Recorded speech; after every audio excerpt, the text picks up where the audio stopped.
Hey everybody, it's Gavin Spittle. Welcome to our Q&A part 2.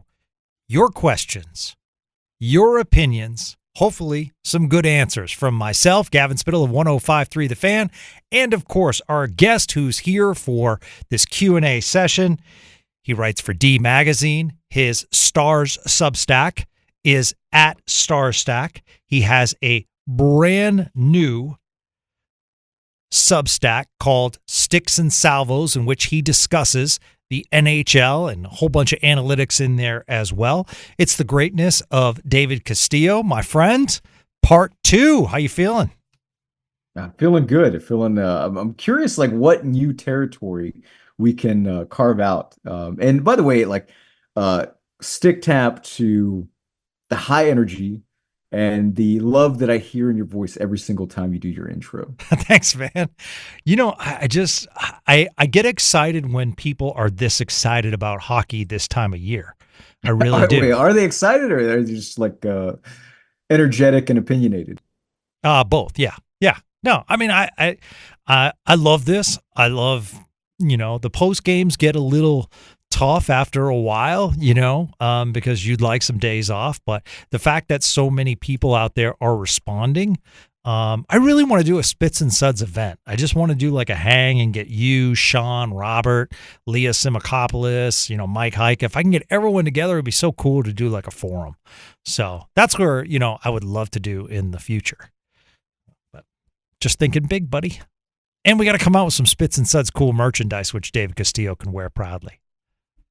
Well, how long is Spits and Suds going to be the title of the show? I guess is the first question. Well, wait a minute. Why? You want to change it? Spits and Castillo or something? What's going on?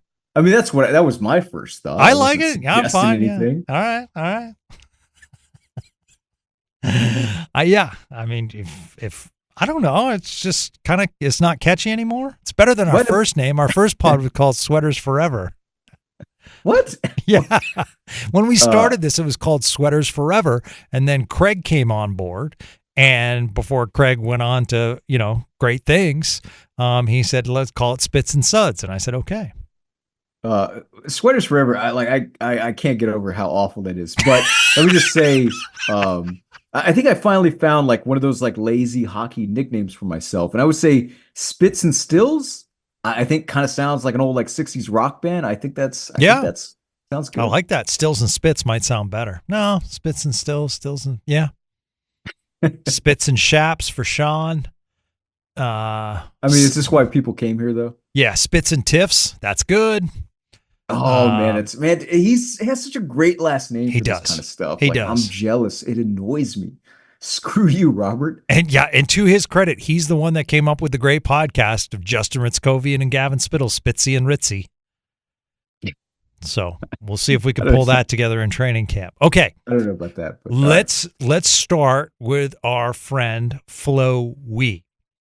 So before we get to his question, Florian Whisel, one of my favorites as far as Spits and Suds, I asked him, will you be hanging up the skates or will you be playing for another year? For those that don't know, he won the Italian Cup, professional hockey player, and proud to announce that he signed for another year. Season number 21. How about that? That's pretty awesome. So hopefully another Italian Cup coming to Spits and Suds. But definitely wanted to shout out my man Whisel. David, can you get permission from the wife to travel to Italy with me to go visit Florian and catch a game? We can write it off on our taxes because technically we're scouting. I think it has more to do with whether or not, I'm going to be employed in the future.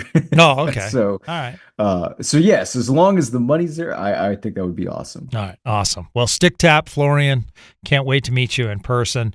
Okay. So he asks, I think some people are underestimating Nils Lundkvist and Maverick Bourque. Specifically, Bourque will get better opportunities, hopefully some power play time. I expect 50 to 60 points from him next year.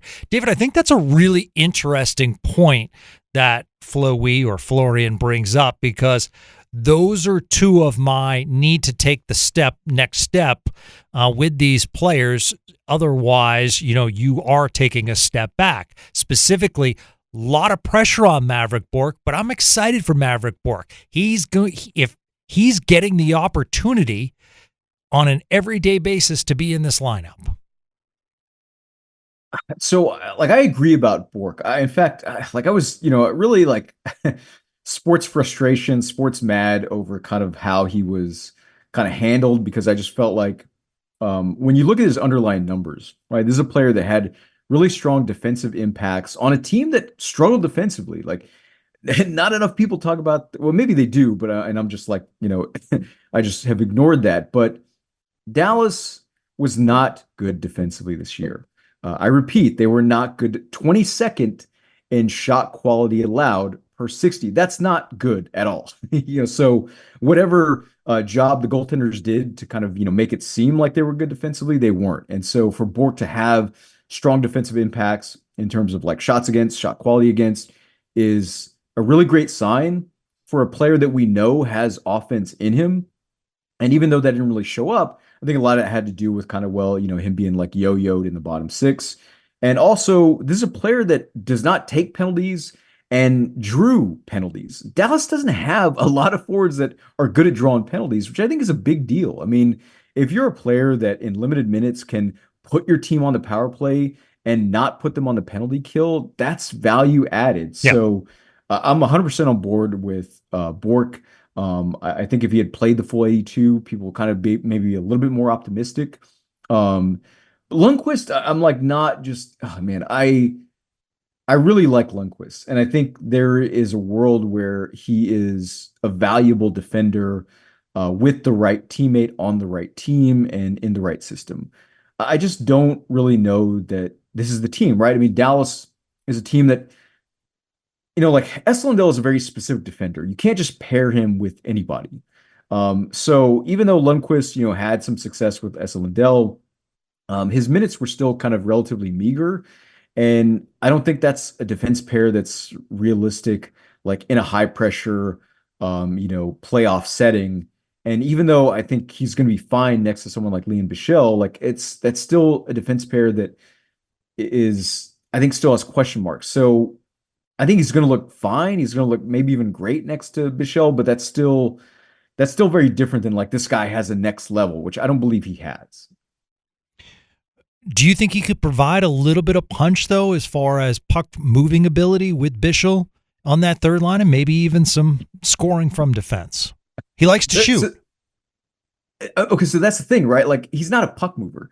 Like, to me, it's not pedantic to say that a guy that can't move the puck out of the zone, either with speed or outlet passing, is not a puck mover. I think that's kind of who he is. It's odd. It's kind of a little bit of a contradiction. It's a little bit of a paradox. But yes, like Lundkvist is very good in the offensive zone when it comes to kind of making plays and being able to shoot the puck. But he's not a puck mover. So, I mean, that just makes him something else. That's not really a criticism. I just don't think that he is what I think either the Stars fans or even the team thought he was going to develop into when they got him. I think they had probably hoped that he would develop that part of his game, and it just really hasn't. You see it in the microstats as well. Like, this is a player that just isn't able to get out of the defensive zone with possession. Again, it's strange for a player with his profile, but I think that's just kind of his birthright, as odd as it sounds. Christopher DeHardy, at C. DeHardy, I wonder how the call-ups and sending back down works logistically with AHL play. Do the players move into apartments the team owns, or do they have to find their own residences? Also wondering if they have to pack up a lot of things because of how often they move up and down.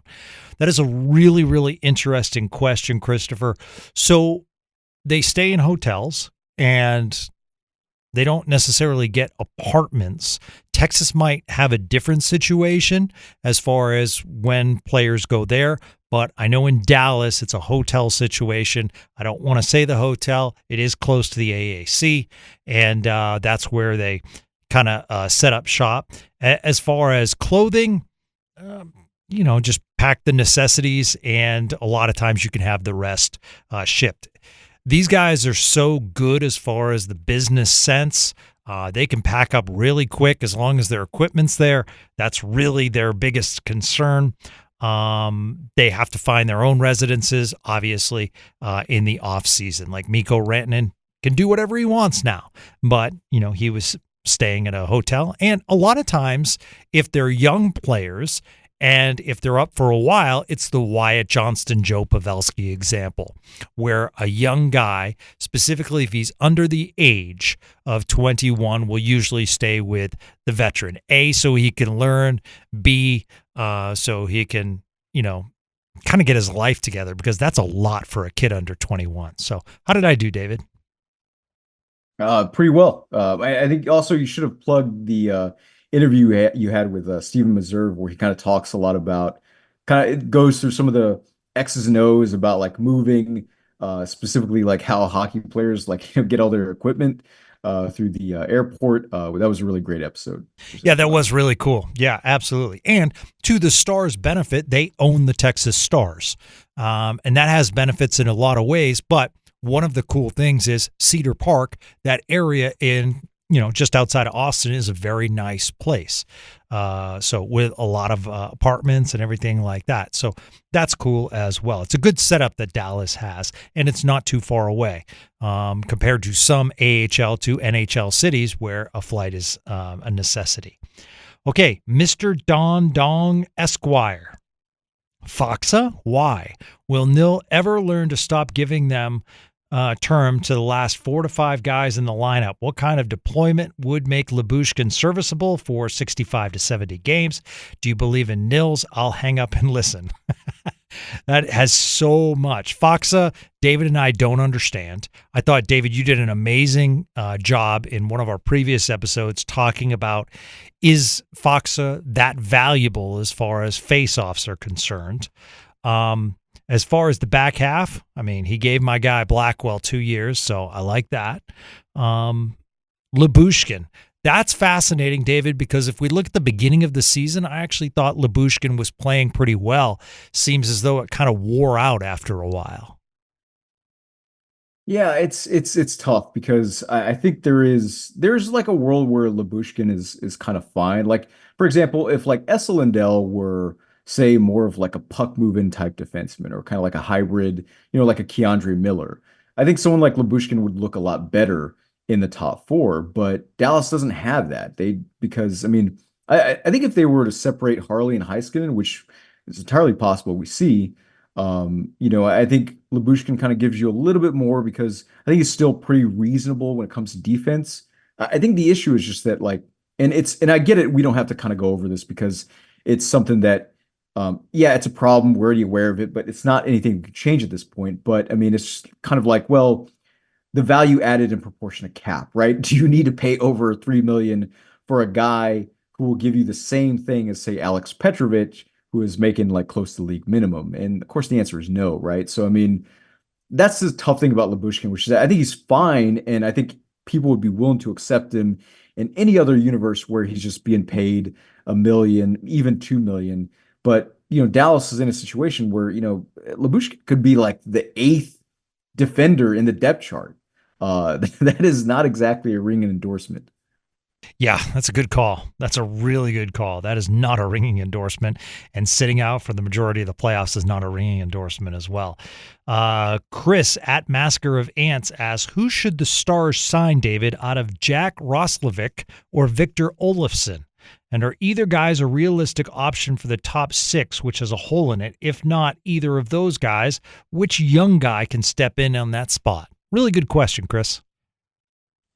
Yeah, and I would say that I would say neither one of them. Like, I don't really, and this is not really about the players. I think Roslovic and Olofsson add offensive punch that Dallas could use. However, the problem with these players is that they're very one-dimensional, and so one of the reasons why they've kind of bounced around, and one of the reasons why Vegas and Carolina didn't really kind of find space for them, and that's something that Dallas already has an issue with, right? So to me, players like that, even though I think they could be valuable in the right scenario, still kind of leave something to be desired with a team that's already struggling to find chemistry, right? I mean, Dallas needs legit play driving forwards, like a Warren Fogle or like Matias Michelli.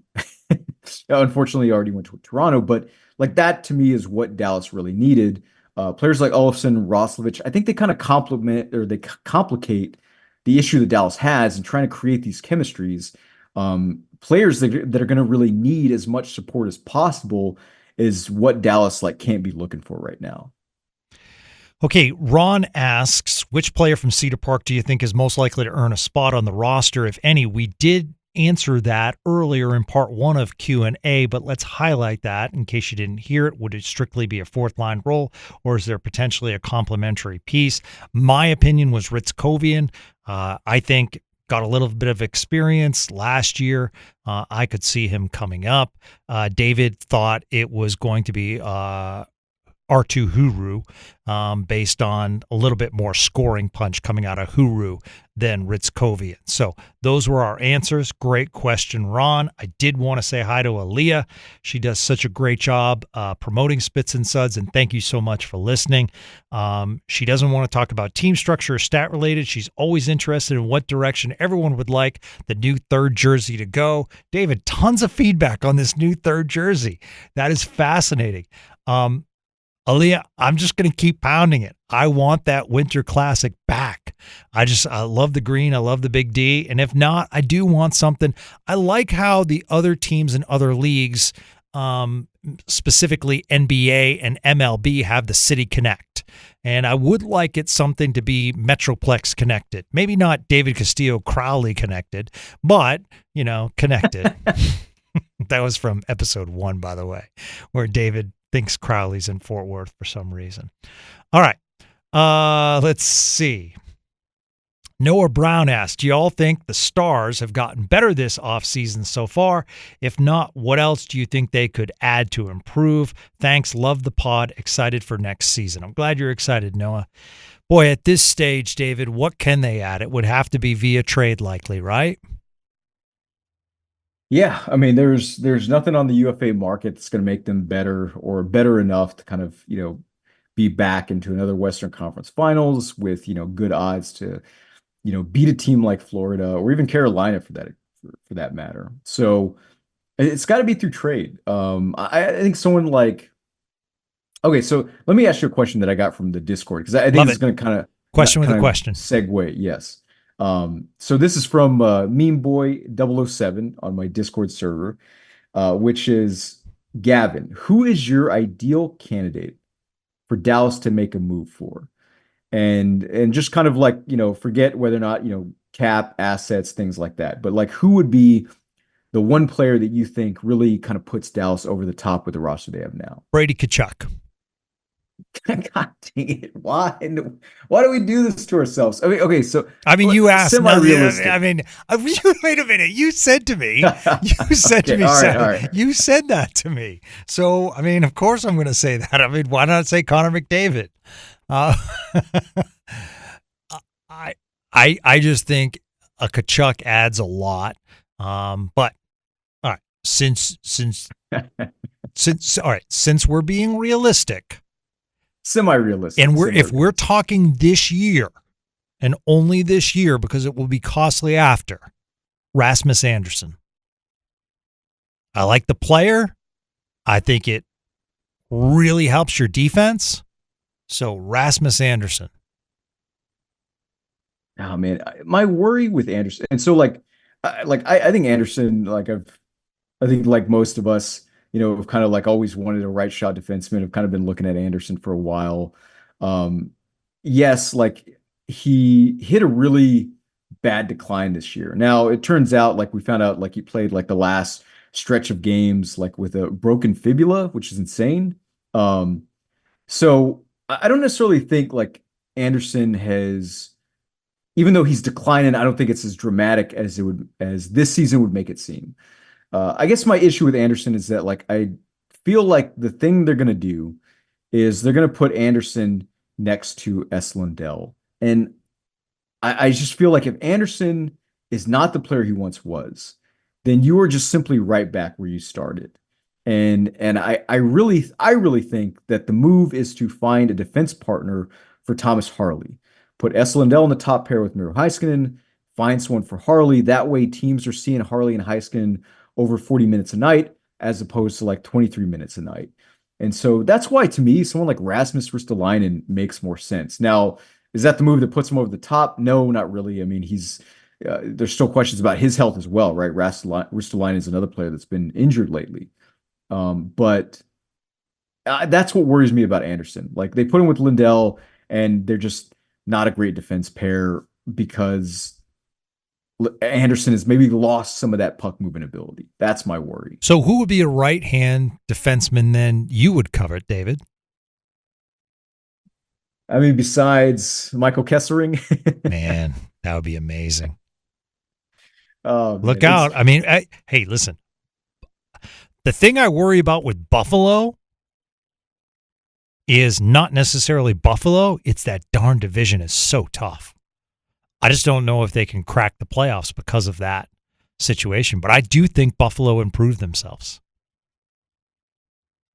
Yeah, no, I agree. I think people, love dunking on Buffalo, and that's why, they for some reason criticize that move. But like, I think Kessering is fantastic. He's the ideal breakout candidate. This is exactly the kind of player that I wish Jim Nill and his pro scouts would identify and target more often, but don't. Because, well, I guess he doesn't have a resume and he's not 40 years old. But I mean, there are not a lot of players that really kind of move the needle in terms of like realistic options. And that's why Kessering was like why I love the idea of Kessering so much, because he was a realistic target, and he is someone that you could see being turning into that legit top four defenseman that adds size as well as skill into the lineup. But at this point, we're just kind of crying over spilled milk. Yeah. So I mean, no, we are. My name is not Damien. Says, do you foresee the Stars posturing for an attempt to get Connor McDavid next season? Oilers staff hires along with the Sagan contract expiring and the cap raising. Is it a possibility? Also, do you think the Stars fans are overvaluing the importance of acquiring a right-handed defenseman to play with Miro? Okay. So John and I, if you listen to Friday's podcast, did a deep dive on right versus left and is it overblown? So rather than not get in a big debate with David Castillo, I would encourage you to go back to listen to Friday's Spits and Suds and learn what Sean has to say about RHD versus LHD. So I also talked to Craig Ludwig about it too. So some interesting thoughts. I'm just going to leave it as I think it is a little overblown. Ultimately, it would be cool to have a right-handed defenseman, but Matt Dumba was a right-handed defenseman, right? And look how that turned out. So it's not necessarily the side you shoot. You need a good player in there as well. Well, yeah, I mean, it's also about like, the kind of type of style. This was something we saw in the Stanley Cup Finals, right? Where you had Florida, who was a team that wanted their defensemen to handle the puck as little as possible, versus Edmonton, that wanted their defensemen to handle it as much as they could, right? Right. Maybe I got that. Florida, right? Their defensemen handled the puck as little as possible. Edmonton was the reverse. So I think a lot of this really comes down to, and granted, I apologize for not getting to that episode just yet. I do listen to Spits and Suds. Thank you. But I think the kind of system has a lot to do with it, and as well as the player types. Like if you have a shutdown defender playing their offside who's just like chipping the puck and rimming the puck along the boards, that's not a big deal. That's why like I would like to see Esa Lindell put on his weak side, because his value is in playing the gap and that kind of rush defense, and that we've known him for, as opposed to facilitating the puck through the neutral zone, which he doesn't do well at all. And so I don't think you lose anything in that scenario. But at the same time, like I mean, you look at a lot of these, they look at Florida, right? I mean, I think the fact that they had symmetry on their blue line wasn't the main factor. The main factor is that these were good defensemen. but also I do think there is, I think with the way they play and how quickly they move to the neutral zone, I think having players on their strong sides does add to that. Is it the uh, be an end all of like how to like format a blue line? No, of course not. But depending on how a team plays, I do think you can maximize your system and your tactics with that symmetry. I'm not necessarily sure if the math works out with Connor McDavid in the next contract. Outstanding player. Of course, any team would love to have him. You would just have to. I mean, I understand the cap's going up, but it's not going up enough to afford all these players. So you would have to make some changes in order to do that. But it certainly would be interesting, wouldn't it? Now, having Connor McDavid and Mikko Rantanen on the same team, but making an attempt. I think every team will make an attempt. My name is not Damien. They're not doing their job if they're not at least making phone calls and seeing if they can't figure it out. I mean, he's one of the greats to ever play. So if you have a chance to get a guy like that on your roster, you are going to have some team meetings internally and try to figure it out. So in that scenario, yes, I could see them having discussions, but let me throw that caveat once again. Every team will have these discussions. All right. Michael says, how does this roster stack up to last year's? Have the Stars taken a step back and lost draft picks? Well, Michael, I would say that it's very tough to compare year to year. I would say they've taken a step back, but I do think because of the LTIR, long-term injured reserve, that allowed you to get Granlund, CC, Rantanen, and fit them all in the cap along with the players that you had. So I think it would be pretty tough to maneuver your roster to equal last year's. What do you think, David? Yeah, I mean it's just kind of the reality, right? Which is that Dallas really kind of they shot their shot this season and it didn't work. And yeah, I mean they're not gonna be as good as they were last season. Now that doesn't mean that Jim Nill doesn't have anything planned. Just that like even if you assume some dramatic scenario where they trade Jason Robertson, like I mean I don't. It's hard to envision the team being capable of that much more when there are so many things that could also break against them. Right? We all like kind of try to emphasize the importance of, Wyatt Johnston and Lundkvist and Bourque and, Bichelle taking next steps. But for the most part, like their roles are kind of set. Johnston is going to be in the top six, and that's great.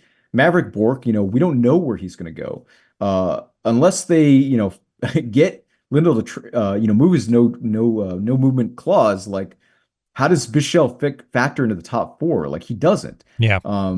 And and then in addition, you have players like Duchesne, like even like Hinson Rantanen. These are players that they'll give you like really good seasons, but expecting them to be better or like, being 100-point players or kind of pretending like they have some untapped potential and we have like two more seasons where we can expect them to get better, as is the case with someone like Johnson or Harley.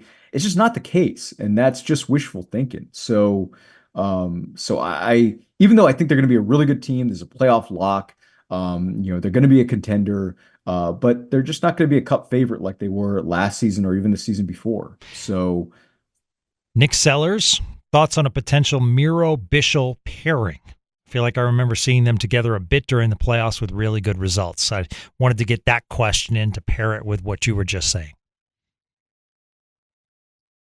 Oh man, I think the world of Bichel. I always have, like even as a prospect. But it would be a lot to ask for him. I mean, just because he doesn't, and it's not necessarily, you can, of course, the same thing they did with Lundkvist, right? Lundkvist played in the quote unquote top four, but he did not get top four minutes. So something like that I could see working. I think it's just a question of would they be willing to take that chance? This is not an organization that tends to risk stuff like that, especially with their young defensemen. Dallas is very particular about how to develop young defensemen, And I think the other thing is like, well, who is your defense partner with Harley? Is it Eslindell on his weak side? Like, even though I think like that's just obvious and they should try it, and I can't imagine why that would be a problem. It's still not something Dallas has ever done, right? I mean, they never, it was never on the table to put like Lindell on his weak side when he was paired with, Heiskanen briefly. And so, I mean, is there something of like, does Eslindell just not want to play there? Like, is there something there that we just don't know? That, has not put that on the table? I don't know. Rupert asks, Gavin, David, what do you do to kill time during the off season? Also, what are your thoughts on Maverick Bourque's potential for this upcoming season? We talked about Maverick Bourque, and I think this is the time for Maverick Bourque to shine. I think just regular lineup minutes will just do him so well, rather than healthy scratches, which we face. David's a big Maverick Bourque guy. I like Bourque a lot. I like his work in the corners. Obviously would love to see the scoring touch. We did hear from earlier in this podcast how we talked about, he thinks that maybe Bourque's even a 50, 60 point guy. That would be amazing if he could flourish. Now, Bourque is a restricted free agent after this year, but we can deal with that then. As far as killing time in the off season, David, what kinds of things? You're a gamer. I know that, right? When it comes to Magic the Gathering, yes, it is a card game that I love dearly, and I like to play modern competitive. But I mean, it's like I'm a writer, right? So my hobbies are very boring. I like to read a lot, mostly nonfiction, but a little bit of science fiction. I finally finished the sequel to Hyperion, which is The Fall of Hyperion by Dan Simmons, and man, it was awful. It's like 300 pages of people trekking in this interstellar mountain ranges, and that sucks. I mean, for those that are maybe new to science fiction, or maybe like haven't read the original, Hyperion's pretty good. um it's basically sci-fi space opera meets the Canterbury Tales, and kind of it lived up to the hype in unexpected ways, even though like I hated the ending, and it's not my favorite sci-fi book or anything like that. But I'm always, Book it's always a guy, benefit gaming to, guy, wait, what? spend time with the wife guy. That's you, right?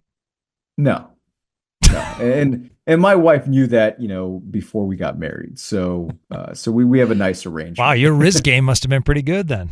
Nice job. Nice job. I would definitely not say that, but I appreciate it. Well, thank you for the question on a personal level. I appreciate that. My off season, so I've been doing this training regimen. Proud to say 25 pounds down. Not that I had to lose it, but I'm a lean, mean fighting machine now. Love my new diet, love everything. So I'm like a very active. I love to hike. I love to off season, love to work on some charity projects and help the DFW community, which has been really good to me. I just fostered and took in a foster dog, which, by the way, if you want to adopt, he's a great hockey dog. His name's Kelpie. Hit me up on Twitter. Amazing dog, like amazing.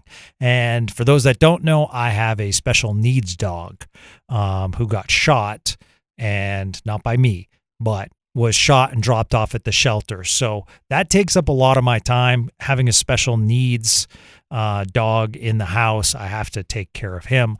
But he's the love of my life, and he's absolutely amazing. So that takes up a lot of my time. And I just love going out in DFW fairs, festivals. I'm kind of a go out kind of guy. So there you go, David. That's about me. Way, would you want to do some rock climbing? So I would, but I need to be harnessed up well. Well, I mean, that goes without saying. Man, we're not going to freeze it. We're not Alex Honnold. We're not going to free solo. I'm telling you, when I lived in Vegas, and I would go like up into the mountains, Red Rock Canyon, beautiful, just absolutely beautiful. And I'd go and I'd see these people free climbing, and I'm like, wow, this is amazing. Like, what is the difference between just putting a harness on? I mean, I think the difference is, I think for some people, it's a kind of a spiritual, it's the challenge. It's something spiritual. And, Yeah, I don't make any judgments on people Okay. that want to kind of, sort of. I mean, I don't is that any different than like, the sort of dangerous drives we make on our way to work every single day. I mean, I think it's a little safer, but is that your invite to like get together and hang and talk hockey and free climb? I would love, well, I don't want to free solo, but Okay. I would love to do some mountain climbing. And so yeah, Done. just like I was like, I don't have a partner to do that with. I'm like, well, maybe Gavin is into that. If he likes to I hike, love to hike. surely Yeah. he's not afraid of heights. No, I love to hike. I prefer hiking over climbing, but I mean, I'm game for it. Let's do one of the indoor hike things first. Indoor I'm hiking? sorry, indoor I'm like, indoor where is climbing, that? Who indoor does climbing. that? I mean, yeah, it's a new invention. It's called a treadmill. All right, back to the Q&As. All right, let's see. Go Get Him Tom asks, could you see the Stars going after someone like Victor Olofsson later in the summer as a PTO candidate if he doesn't get signed and they want some middle six insurance? David, give us the rundown, your thoughts on Olofsson. Yeah, so Olofsson is for those that maybe like aren't familiar with him, like during his tenure with Buffalo, especially, where it looked like he would kind of really turn into something, and his time with Vegas. I mean, this is like he is the ultimate specialist. He's a winger that has just an absolutely nasty one-timer from the right dots, and that's basically all you're getting, right? You're getting a guy that can shoot from the dots and hit the mark more often than not. So, which makes him typically a power play specialist. In Dallas, he would be on the second unit, and so I wouldn't mind as a PTO, like absolutely. Like he's just a guy that I don't think you want to give term to, but as someone you take a flyer on, especially for a team like Dallas that kind of could use offensive pop, especially if they kept someone like Duchesne and Sagan together. Um, I could see like that line would give up so much offense the other way, but they would kind of be like a supercharged version of like Marchment, Duchesne, Sagan, I think. Joe asks, what would be a realistic trade package for Rasmus Anderson? Rasmus Anderson is up after this upcoming year. Oh man, I honestly think they're going to be looking for like a pick and a prospect. It's kind of one of the reasons why I don't really see Dallas as a realistic target, not just because Anderson is like, said that he wants to, go to Vegas, but also because um Dallas doesn't have assets to give and they can't just take on cap without moving cap the other way. And except for Labushkin, like they don't really have that. They might have had something close to being able to kind of take his full cap if they hadn't traded for Radifaxa, but what's done is done. And that wasn't like a way to like dig the Faxa contract again. I don't hate the Faxa contract that much. But I think that's what you're most likely looking at. And so that's why I don't think Anderson is that realistic. I mean, Fair. Dallas, as is, barely have any assets to give away. Yeah. And so Calgary's rebuilding, right? They're not going to take on like some like, Midland contract back just to take cap back. Well, and that's one of the things that when I talked about trading Robertson and people were like, that's not enough. I wanted some draft capital in return because I want to start building that draft capital up because that's what made this current Stars roster is draft picks. And I want second rounders. I want third rounders. And right now they just don't have that. Let's see. It's interesting that Joe asks the question and then Vadim Kai asks the following question because David brings up Faxa. Why did they let Blumel walk free? Now, interesting question. David did bring it up on this Q&A section, but Blumel signs a 1-year, $875,000 contract with the Bruins. Had an outstanding year with the Texas Stars. Stephen Meserve talked about how his defensive game had gotten a lot better. But my point is, and this is nothing against Antonio Strangis, but Strangis basically signed for $100,000 less than Blumel. And it is interesting that you go and sign Faxa, but you can't keep a guy who has shown improvement in Blumel who might make the Boston roster. So maybe I do hate the Faxa contract. I mean, that was kind of the thing that I think sort of people, I think for the most part, kind of criticized Dallas for that didn't really kind of make sense, which is that um, the Texas Stars don't necessarily have a lot of players that I think could realistically make a positive impact on the Dallas roster like right now.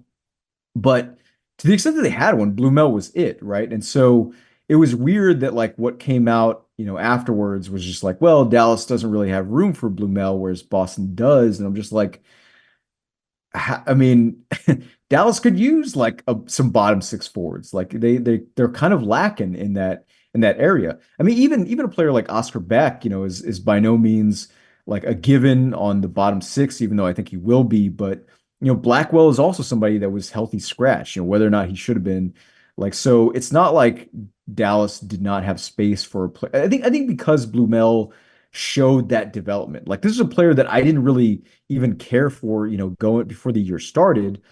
But as he developed, as he got better and just developed new wrinkles in this game, then all of a sudden I was like, hey, this is a player that Dallas should absolutely kind of make room for, even if he doesn't turn into anything. Like, what are you really losing? Like, if a player is not great in a fourth line role and sheltered minutes, that's not the end of the world. Like, you don't need to treat the fourth line like this life or death scenario. Florida certainly doesn't. I mean, like, they don't have the best players on their fourth line. It's because they don't care. Like, they just somebody that can give them like a warm shift. AJ Greer, like Gadjevich, these are not like elite fourth liners, but you don't need that on your fourth line. You don't need to overthink who goes on your fourth line. Just somebody that can give you, a hot shift or two. That's it. James D asks, what does David do during the NHL offseason? Well, I guess rock climbing with Gavin. Okay. Unless you want to teach me. We haven't gotten there yet. Do you want to teach me that card game? I'll play with you. I mean, the thing with Magic the Gathering, though, is that like I like to play competitive. So I mean, oh my God. I'm not sure I could like handle the, having to kind of introduce Folks, you to. This reminds me of my dating life, where currently David is telling me no in all aspects.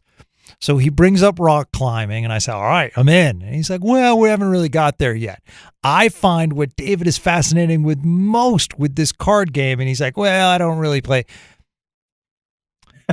He's taken better offers than Gavin. That's what it is. Okay. So, James, that answers your question. Thank you so much for the Q&A. I appreciate it. Diamond Dave, does my nephew Bertucci play any games in the show this year? Meaning Tristan Bertucci. That is an awesome question, by the way. Like, I just want to shout this one out because this is, even though I don't know if Diamond Dave is actually asking because he genuinely believes like Bertucci is NHL quality or just that, well, it's his nephew and like, he's obviously got a bias towards him, but like, so Bertucci is definitely not going to see time in the show just because, kind of the way Dallas's depth kind of works out. There's just not going to be room for him. However, I think Bertucci, that was a pick I didn't even like. And the way he's developed, how good he was, especially next to Kayshawn Aitchison for the Barrie Colts, who went to the Islanders at 16th overall, I think, or 17th overall this year, has just been fantastic. You're talking about like a smooth skating kind of, three zone defender who has both offense and defense in his game. Now he's still kind of rough in terms of, playing like, tough in the corners and things like that. His offensive ceiling is limited because I don't think he's like necessarily creative, but this is a player like if Bixel ever like moves into the top four, like Bertucci is exactly the kind of defender you would want on that bottom pair. I think he's excellent. I can't wait to see kind of what his development looks like this year. Okay, and let's end it with Jack83. The endless speculation about Jason Robertson's future as a Star is killing me. At this point, what are the chances we trade him? I would say pretty low at this point. Never say never, though. Regardless, when do you think we will know one way or the other? I think this is what I think, and we won't necessarily know. When will the discussions begin with Robertson's camp and the Stars? Because that, to me, will tell the Stars whether or not they're close. I think the Stars would like to hold Robertson at $10 million or under. I think Robertson's camp wants more. Second part, Jack says, without any significant upgrades additions made this offseason, losses like Granlund and Marchment, what are the chances that we were able to get further as we did last season? Doesn't seem like a new head coach will move the needle that much. That's going to be the question. That's the unknown. I will say this, Jack. I don't know if David agrees. I do like what Gulletson has done as far as opening himself up to new ideas. I think we're hearing now that it was Pete DeBoer's show, and Pete DeBoer ran like he told Elaine Nazardine, this is the defensive system I want to run. Go run it. Now I'm interested to see, does the defense change at all with Nazardine? Does the power play change at all with Neil Graham? And, what does this coaching staff bring to the table? So to me, it's fascinating, and that's a good thing. Yeah, it's we do know, if Jeff, by the way, Jeff Merrick's kind of coverage, the kind of insider coverage on these rumors has been kind of bizarre. Like some of the comments he's made, like for example, like, I don't know, as has been explained to me, I don't know if Dallas wants to give term to players that are bad skaters. I'm like, what? Anyways, so I like anything Merrick says, take with a grain of salt. I realize, he's kind of a respectable insider, but if you don't take his word with a grain of salt and do think kind of what he's saying is true, then, he's already kind of said, right, which is that, we will find out soon, right? We're going to find out before August if Dallas wants to move forward with that contract and, if that's a part of their future or not, right? So if something does happen, it'll happen, relatively like soon within the next couple of weeks. Again, take of that what you will, but that's what Merrick has said, at least. Huge stick tap to David Castillo for this Q&A, part 2, part 1, for taking the time. Everyone, read his stuff in D Magazine. Follow him at David Castillo. He's got 2 Substacks, one that focuses on the NHL, one that focuses on the Stars. At Stars Stack, that's his Substack that focuses on the Stars. Sticks and Salvos is his brand new Substack that he talks about the NHL and more. You're absolutely a beast. I mean that sincerely. Even though you won't go rock climbing with me, I do love you, my man. Thank you so much for this Q&A. This has been really, really cool for Stars fans to reach out with your opinions, with your questions. And thanks to each and every one of you. This has been absolutely amazing. The fact that we can sit here in July and really have a good deep dive on this Stars team, on salary caps, on potential trades. Hockey is alive and well in DFW. Thanks so much, David. Thank you. And that's going to do it for another edition of Spits and Suds. We 2 in the books this week, and we got more to come. Of course we do. No off season for Spits and Suds. Let's have some fun. Let's talk hockey. Let's talk Stars. We'll be back with another episode soon. Until then, have a great day, everyone.